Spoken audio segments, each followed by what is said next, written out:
very good afternoon to you. Welcome to the Midday News right here on 3FM 92.7. We come to you live from our studios here at Desawe Kanda in Accra and our numerous affiliates across the country.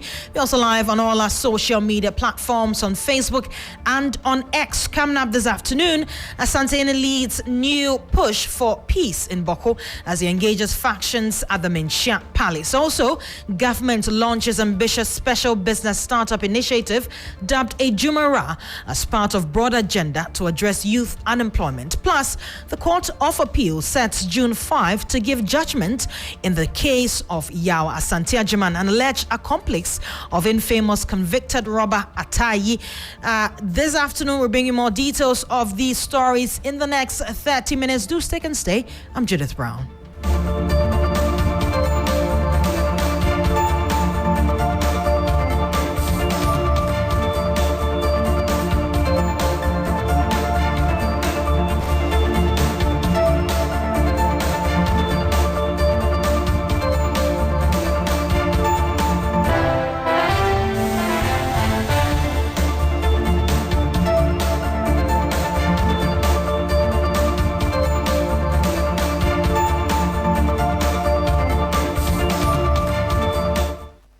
Welcome to the bulletin. We start from here. The Asante Hene Otumfuo Osei II today resumes high-stakes mediation talks between warring factions in the long-standing Boko conflict, marking a crucial step towards restoring peace in the troubled region. While the initiative has received strong backing from President John Dramani Mahama, who reaffirmed his government's support for the Asante Hene's leadership in resolving the crisis, the mediation sessions scheduled from April 28 to May 1 at the Menchia Palace in Kumasi are being closely watched as a potential turning point in Ghana's efforts to end the violence. Well, we're going to stay on this. The talks are coming on the back of recent visits to the conflict area by President Mahama, the Inspector General of Police, Christian Tete Yohonu, and the Chief of Army Staff of the Ghana Armed Forces, Major General Lawrence Kweku Betanu. Meanwhile, the Ministry of Interior, in consultation with the Upper East Regional Security Council, has renewed the curfew in Binduri Township and surrounding communities from 6 p.m. to 6 a.m. daily, starting Sunday, April 27. A statement issued by the Interior Minister Alhaji Muntaka Mubarak also reminded residents that the ban on the movement of motorbikes, tricycles, popularly known as Aboboya, remains fully in effect, emphasizing that anyone that is man or woman found violating the directive will be arrested and prosecuted. The minister called on the police of Binduri to respect ongoing security measures to maintain peace in the area and urging chiefs, elders, youth, and all citizens to remain calm and channel their efforts into promoting peace rather than resorting to violence. Well, Northern Bureau Chief William Evans Sinkum is monitoring events at the Menchia Palace. He's joining us with updates. William, can you tell us really what is the latest on this particular issue? Well, so all is set for the mediation process to begin, but what I have been told is that the fielding parties are still on their way to the Menchia Palace. They haven't arrived yet, but the Asante Hene, the king of the Asante Kingdom, Otumfuo Osei II, and his eminent chief, they are ready to receive the factions. We also understand that security arrangement has been put in place as far as this all-important mediation process is concerned. So, for instance, there's not going to be the convention as far as security in Menchia Palace is concerned. So we are going to see some intense security arrangements. We understand there's going to be a deployment of heavy police military presence here. And of course, there's also going to be some level of restrictions as far as movement in and around Menchia is concerned. What we also been told is a special arrangement in terms of transporting the fielding parties to the Menchia Palace. We've been told that they are not entering with their own vehicle, but there has been an arrangement for a vehicle to transport them from their various undisclosed destinations in Kumasi to the Menchia Palace. So these are some of the security arrangements that I have been privy to, or I am privy to, as far as a mediation exercise process, which is starting tomorrow, is concerned.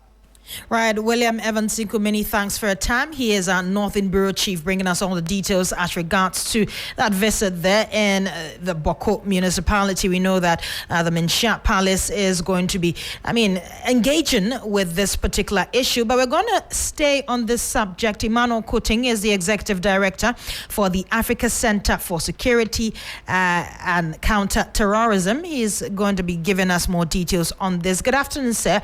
What unique advantages does traditional leadership like the Asante-Hinish role bring to modern conflict resolution compared to government-led efforts?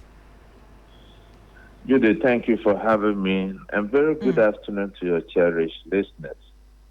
Indeed, if you look at the issue and the reference, it's purely traditional. But Otunfo's led mediation is just a one step out of many processes. So to me, at this time, this is one of the best news we've ever heard on Boku. I want to call on all stakeholders to support this initiative. Let us not forget that this is just one of the many processes. And as far as this aspect is going on, government must also look at other avenues of getting the elite from both sides and dialogue with them. Any processes out of Otunfo without involving the elite, it will come to nothing. Because when the traditional authority come out of these processes, they will go and consult. Whom do they consult? Is the elite from both sides. So I think that in as much as the Otunfo's process is about to begin, the government should equally explore other avenues to engage the elite of the feuding factions. We must also look at the role women groups can play in peace mediation, and youth leaders from both sides.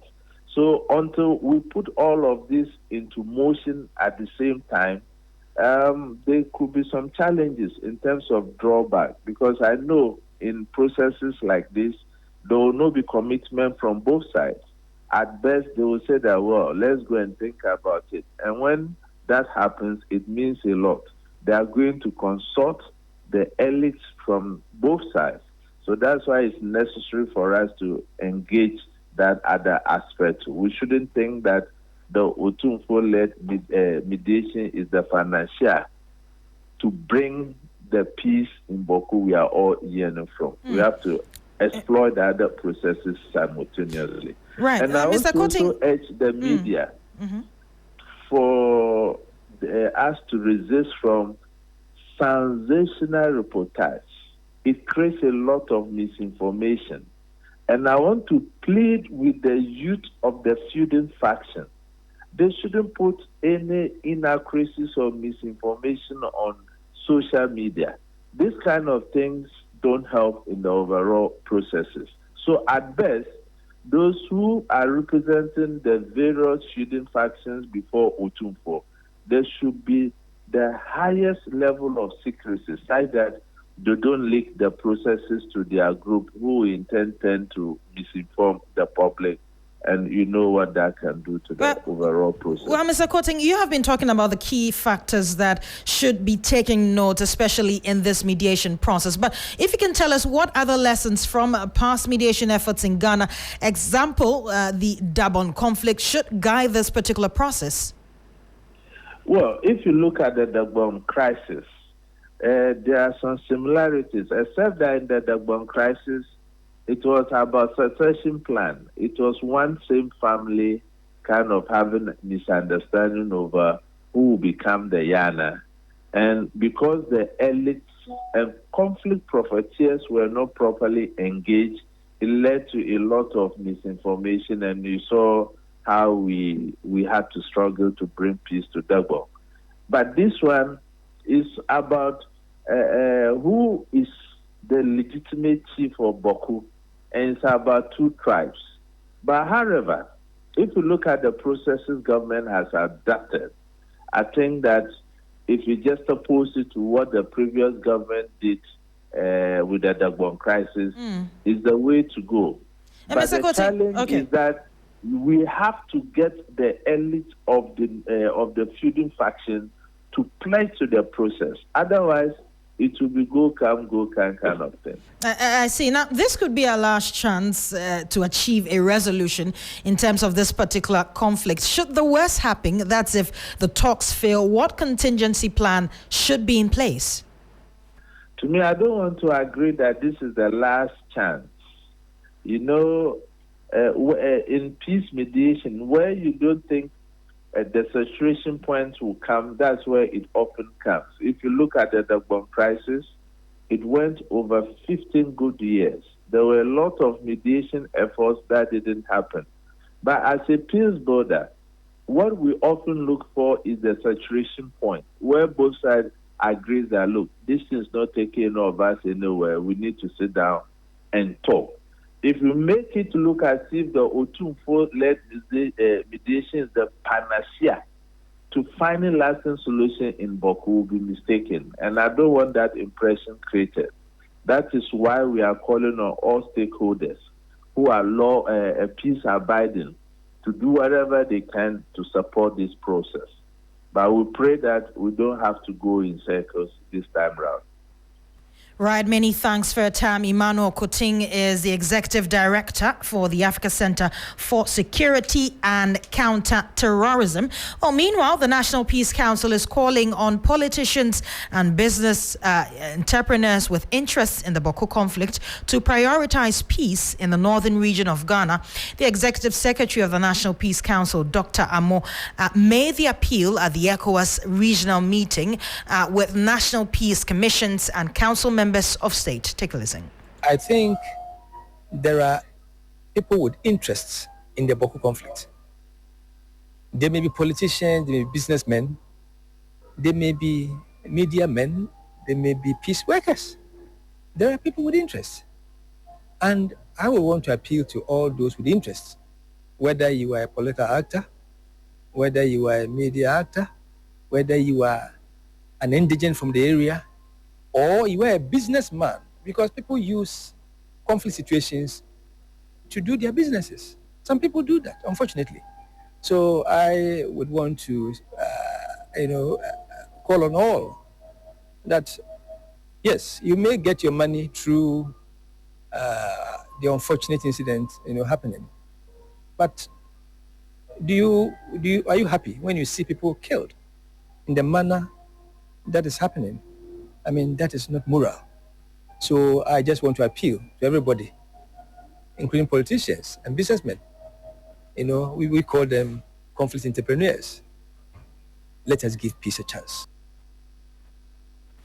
Well, we're going to move on to some more pertinent stories now, and the Court of Appeal has set June 5 to give judgment on the case of Yawa Santi Ajiman, an alleged accomplice of infamous Ayi Ayite, also known as Atayi, a convict serving 70 years for armed robbery and other offenses. Well, Santi Ajiman, a mechanic, was sentenced to 35 years in December 2002 for conspiracy to commit robbery and has since served over 20 years jail term. Lord Edu Asari was in court and joins me with details of this particular case. Lord, talk to us. What is the current status of Yawa Santi Ajiman's appeal? Well, it seems that we are trying to work the lines to reach George. But of course, let's take a listen now to George Kwabena Shaw. He's a lawyer for Asante Ajiman. My client's name is Yawa Asante Ajiman. He used to be a motorbike repairer.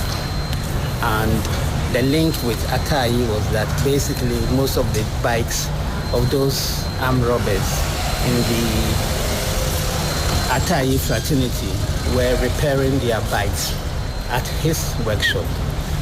So when the suit was made on Atayi, for some reason, because they saw his name on their phones or whatever, in a way they added him to the conspirators for the armed robbery. And he had no counsel, and unfortunately he was jailed together with the Atayi guys to a period of about 35 years, and he's been in prison. But when I got wind of the case through the efforts of the then governor of Southern Prison, I looked into the case and I felt that there were some grounds of appeal because there was no evidence to link him either with the conspiracy or with the actual operation carrying out of the robbery. So I filed my appeal out of time, obviously, but the court agreed with me. And then it's been a long journey. It's almost 8 years now because, first of all, the records of the court were missing. We had to go to archives. We had to do a whole lot of things. So the appeal is now ready and it's now for judgment. And I think because it's my belief the Attorney General did not file any submissions in opposition. Well, now we're going to head back to the courts. Our court correspondent, Lord Iduasari, he's joining us with more details on this. Lord, what's the current status of Yao Asante Agyemang's appeal? Well, Judith, so Asante Agyemang is still serving his sentence pending the appeal. I mean, he was brought to the court today by the prison officers. Once the case was done, they marched him back. So we'll be heading back to Instagram until the judgment is given, and then he'll know his status. And you heard his lawyer, Mr. Shaw, talking about the fact that they don't think the evidence from the prosecution to link him to Atayi's robberies, for which he's been charged, for which he was charged with conspiracy to commit the robberies, right. Judith. And so we'll be back on June 5, where the Court of Appeal panel chaired by Justice Janapari Batos Kujo will make their judgment on Asante Agyemang's appeal. Now, what impact, if any, has the involvement of the infamous Atayi had on this proceeding? Well, from the conversations I had with his counsel, there's little to none, apart from the initial link where, because of his status as a mechanic, they use his workshop to repair the bikes. He's not really had any link with Atayi, and so there's no impact on his case. The only frustration here when they're working on the appeal was that his lawyers say because of how far back the case was, they struggled to get the docket and then piece a lot of things together, and so it really led to the delay in the proceedings, and that's why he explained that he even had to file the appeal out of time. Right, many thanks for your time. Lord Iduasari is a court correspondent. He has been bringing us all the details as regards to the Asante Agyemang Yao's appeal, and really we're yet to see really what would pan out in the court as regards to this case. But let's do some more stories, because President John Dramani Mahama has launched one of his government's flagship programs to tackle youth unemployment in the country, the Ejumera program. Well, the Ejumera program is a special business startup policy of government contained in the 2024 manifesto of the NDC. It is aimed at facilitating the creation, tracking and mentoring of a minimum of 10,000 businesses annually, with a special focus on young people. Ibrahim Abubakar will be joining us shortly, but ahead of the initiative's launch, Minister for Youth and Development and Empowerment, George Opariado, has been speaking. Take a listen. Well, we'll bring you that sound much shortly, but of course, Ashanti Regional Correspondent Ibrahim Abubakar, he's joining us with more details on this. Ibrahim, tell us really what's happening there. Hello, Ibrahim. Can you hear me? Well, it appears Ibrahim cannot hear us now, but of course we're trying to work the lines to reach out to him. This is about the president's flagship program. It is called the Ejumera program. It is supposed to tackle the issue of youth unemployment in the country. The Ejumera program is a special business startup policy of government contained in the 2024 manifesto. We know that during the election campaign that that is in 2024, the NDC had promised such a program to help solve the issues of unemployment in the country. Well, it is aimed at facilitating the creation, the tracking, and the mentoring of a minimum of 10,000 businesses annually. And its special focus, as I have said, is on young people. We're still working the lines, but before we get to our correspondent Ibrahim Abubakar, let's do some more stories. The cardinals in Rome have agreed to begin the conclave to elect a new pope on May 7th, 2025. They made the decision at the 5th General Congregation held on Monday morning in the Vatican's Synod Hall. Now, the conclave will take place in the Vatican's Sistine Chapel, which will remain closed to visitors during those days. Well, the conclave will be preceded by a solemn Eucharistic celebration with the votive Mass of Pro Elegendo Papa, attended by the Cardinal Electors. In the afternoon, the Cardinal Electors proceed in a solemn procession to the Sistine Chapel, where the conclave begins to elect the new Pope. Well, to validly elect a Pope, 2/3 majority of the electors present is required if the total number of electors is not evenly divisible by 3. An additional vote is necessary if voting begins on the afternoon of the first day. There will be only 1 ballot. On subsequent days, 2 ballots are held in the morning and 2 in the afternoon.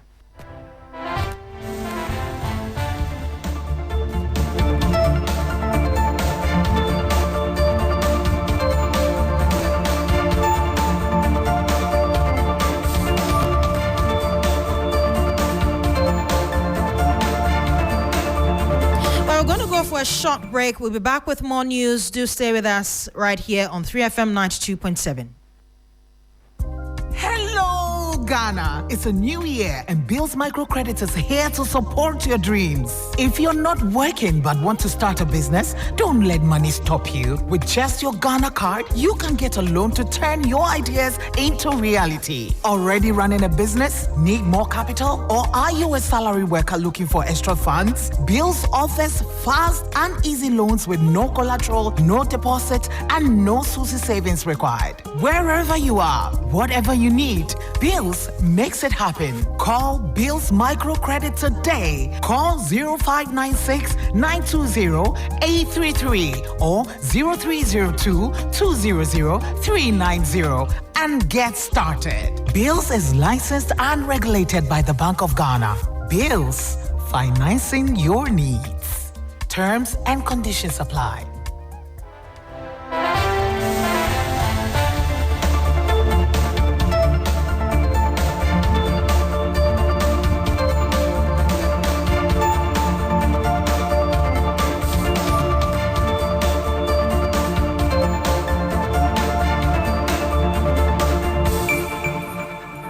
Welcome back. You're still listening to the Midday News right here on 3FM 92.7 live from our studios here at Adesawe Kanda in Accra. Now let's head to the northern region because of this Sonyo Deng Festival. My colleague Christopher Amako is in Sonyo during the 2025 Deng Festival by the people of the Sonyo traditional area. He's joining us with more on this. Chris, paint a picture for us about the Sonyo traditional area and how this lack of social amenities that we know is affecting the residents in the area is panning out. Yes, so the Sonyo traditional area is the second largest traditional area in the Bole Valley.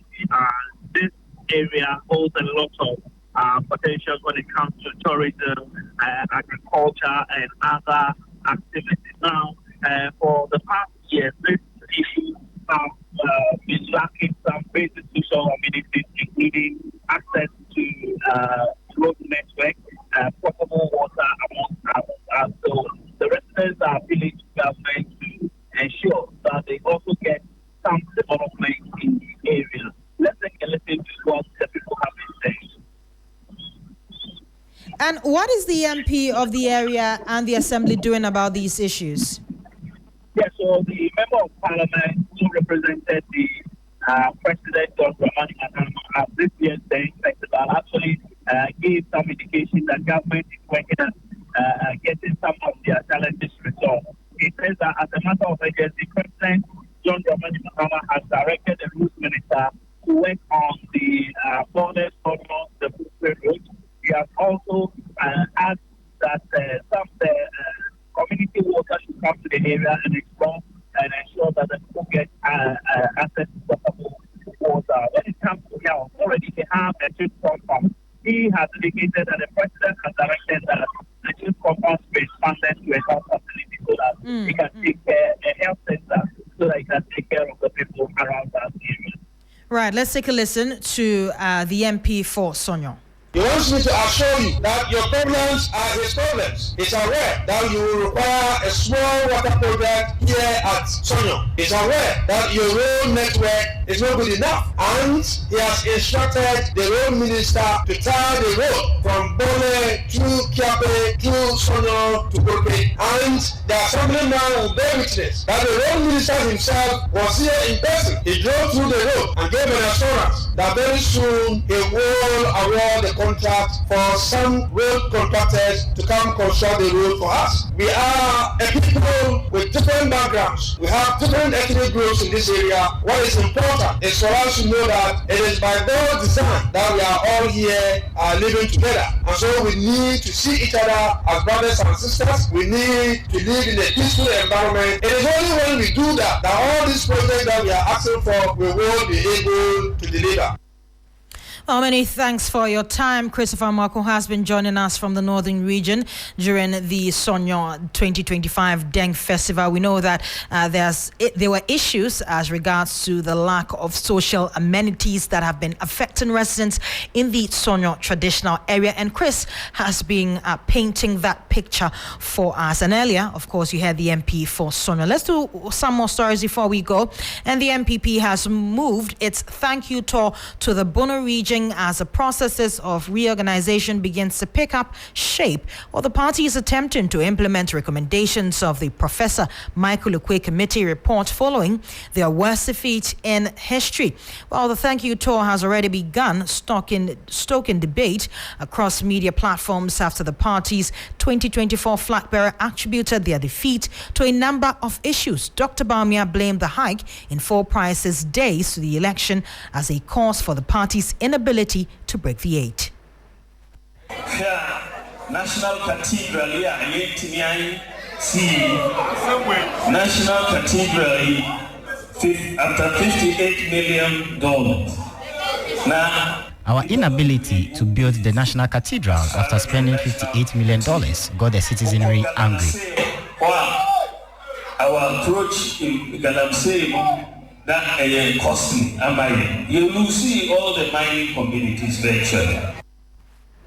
Now, President Mahama has directed the roads minister to design and construct the bridge from Eche Amanfrom to Adoso over the Afram River under his flagship Big Push agenda, while construction of the 3.6-kilometer bridge and over 100 kilometers of roads has failed twice as previous governments was unable to operationalize its construction to open up the Afram Plains linking 3 regions of Eastern Ashanti and Oti. Government says the design will be localized with an effective cost to aid agriculture and the establishment of satellite campuses of the university environment and sustainable development. 2 attempts have been made so far to get that bridge completed, done. So far, it did not materialize. He has instructed that under the Big Push, this bridge would have to be done to connect the south and the north, as you can see. The potentials are great. And this bridge, when done, connects Eastern region, Ashanti region, Oti, in a very strategic way to open up the place for big-time agriculture and investment in agro-processing and others. So one thing should bear in mind that we are not in a good place as a country. So we should deploy the best possible design that is efficient, that still meets the requirements, that is cheaper in cost, not cheaper in quality. And then the consultants who will be responsible. Well, apologies for that sound there, but that's how we end the bulletin right here on 3FM 92.7. My name is Judith Brown. Many thanks for joining us this afternoon. Do stay tuned. Business News is up next. Bye-bye.